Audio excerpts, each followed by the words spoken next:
Yes, let's have an episode of Wine Vault Radio. Jason Bryant from Wine Vault TV. Yes, hello, how are you? Good morning, Wammo. Oh, there we go, microphone on. Good morning, Wammo. Retake. Take two. Exactly. How are you? Good? Yeah, I'm very well, actually. Enjoying the sun? Yeah, when I get to see it. You know, long days in the air-conditioned office. That's all right. It's actually pretty pleasant in here. Yeah, compared to outside. Not too bad. Now, I've brought some sun to you today. Oh, what have we got? We've got Gran Feudo Chardonnay from Navarra in Spain, which is pretty much on the Basque side of the Spanish side of the Pyrenees, in the Basque region, just kind of north of Madrid and east of Bilbao. Have you ever been there? No, I've been the other side. Okay. I've been to that kind of Barcelona, Catalan side. Yeah. So, but if it's anything like that, stunning. Spain is on my list of places. Yeah? Whereabouts? To go. Or just everywhere? Yeah. Everywhere? Well, I don't know anywhere specific in Spain that I'd want to go. Madrid sounds nice. Yeah. Madrid is kind of like, it's a functional city that, I've been to Madrid, and, it's a proper city, with lots of culture, and you still have all that tapas, and they still celebrate kind of having a 2-hour lunch, and, very much kind of family-orientated city. Barcelona is a bit more kind of cosmopolitan, even though they got that Gaudi cathedral, which is still being built. Oh, that's right. Yeah. Notre Dame. Notre Dame? I forget what it's called. What is it? I can't. One of your listeners will be able to text in and tell us what that cathedral in Barcelona was designed by Gaudi. Yeah. But it's a lot more cosmopolitan, and then you go down into southern Spain, Alhambra, kind of with those kind of gardens and cathedrals and everything like that. But the place that I'm interested in is La Mancha in central Spain, which is where real Spain still exists. The Spain that we have kind of in our minds, and when we conjure up images of Spain with little peasant farmers and olives and wine-grown regions and stuff like that. Yeah. Spain's the third. It's the largest vineyard in the world. But because the heat and just the climate, they have lower yields, so they're the third largest wine-producing country in the world.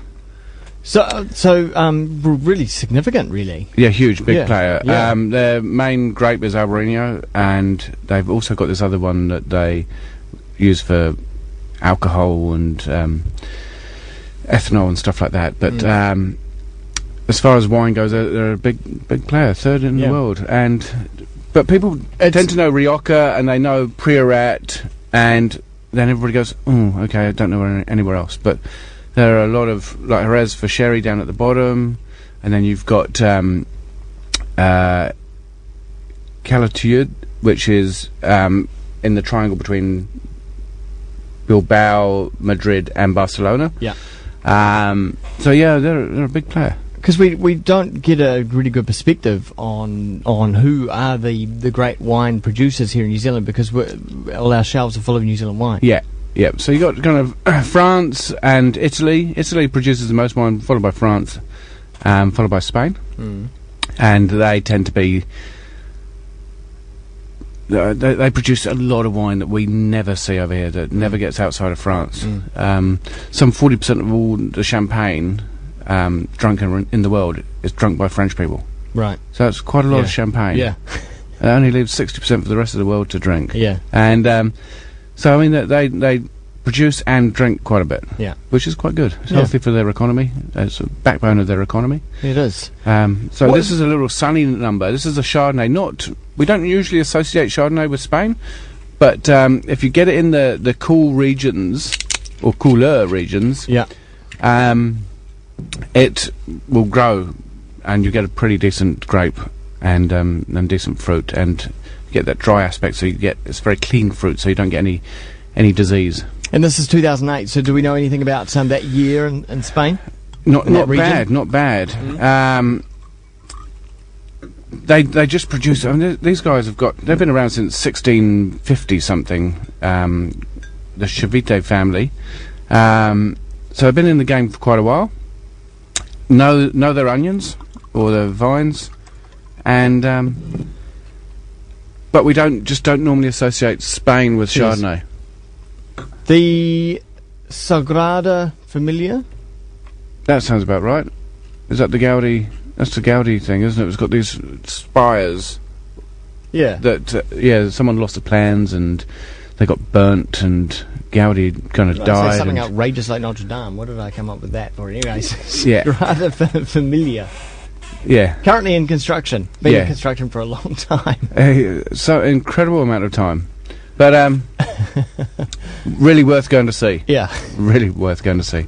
So this won't be. Hopefully, it won't be. It's under screw cap, which I'm not too keen on for European whites or European wines. I think they should support their own industry and like corks and stuff like that. I know they come from Portugal, but I thought there was going to be a worldwide shortage of cork, and that was one of them. Well, there will be if we don't use it, because they'll just chop down the trees, and that's been one of the problems. Right, they've been chopping down trees because people have been converting to screw caps. And aluminium screw caps are an environmental disaster. Producing aluminium that's a new angle on it, because we've been told it's a positive thing. Yeah. To produce aluminium is heinous for the environment. The electricity required. The electricity required, process, and the actual process and the toxic nature that is expelled from the factories. As well as cork is very natural. Just think if Camalco didn't exist in New Zealand, obviously there'd be less jobs going down in Southland, but we'd probably have enough electricity to go around. Exactly. Wouldn't have these shortages and stuff. So I don't like it. I expect to see these kind of wines under cork. Yeah. If you've made a wine that you believe will go the distance and not to be drunk just like in the next 20 minutes, I'd put it under cork. Yeah. Okay. Nice thing is 12.5% alcohol, so we're producing a lot of our Chardonnay at 14%, so you've got kind of 1.5% reduction in alcohol, so that means you can drink a little bit more, or but that's going to give it a different character, obviously, as well. Well, you get less sweetness, hopefully. So let's stick your nose in and give it a big sniff. I did stick my nose in and stuck it right in. Inhale some. I've filled the glass up a bit too much this time. I thought we were in 9 o'clock in the evening. It is somewhere. Oh, yeah, it is. For me, I get a kind of leather, buttery kind of character off the top of that. It's not very nosy at all, really. No, there's not. You got to get. There's no wonder you got so far in the glass, because you got to get right in there, right down. I get a kind of creamy, leathery, buttery nose, but I don't get any kind of citrus character. No, at all. It is a little bit old socksy. Yeah.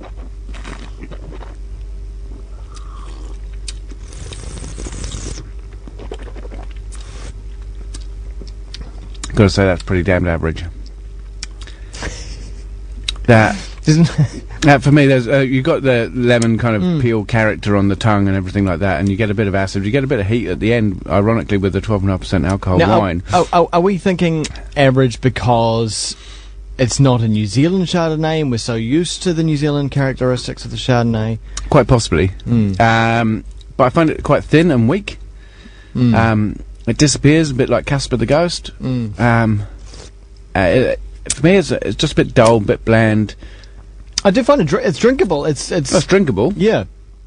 But my fear for this wine is that we're drinking it at room temperature. If you put that in the fridge, it's gone bigger, isn't it? It's gone. Yeah. You've got no character coming out of that. It'll just close up, and it'll just be like. Who turned the wine into water? Yeah. Rather than the reverse. Yeah, exactly. 79 points for me. Okay. What price point does it come in?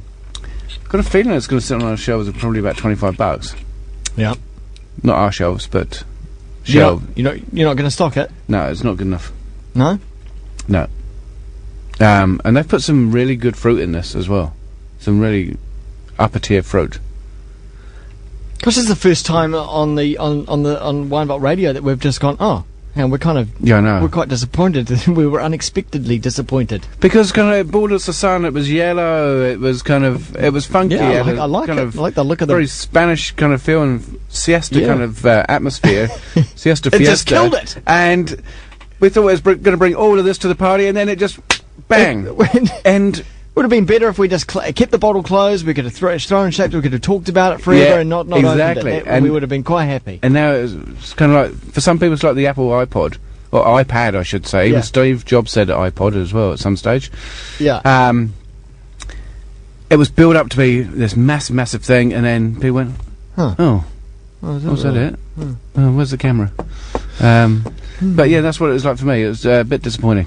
Okay. All right. Sorry about that. Just to reiterate, that was the Gran Feudo Chardonnay 2008, 12.5% alcohol, from Navarra in Spain, the Chivite family, and they've been making wine since 1650. Oh, they should know this stuff by now. Come on. Exactly. Come on, dudes. 350 years to get it right. So, yeah, just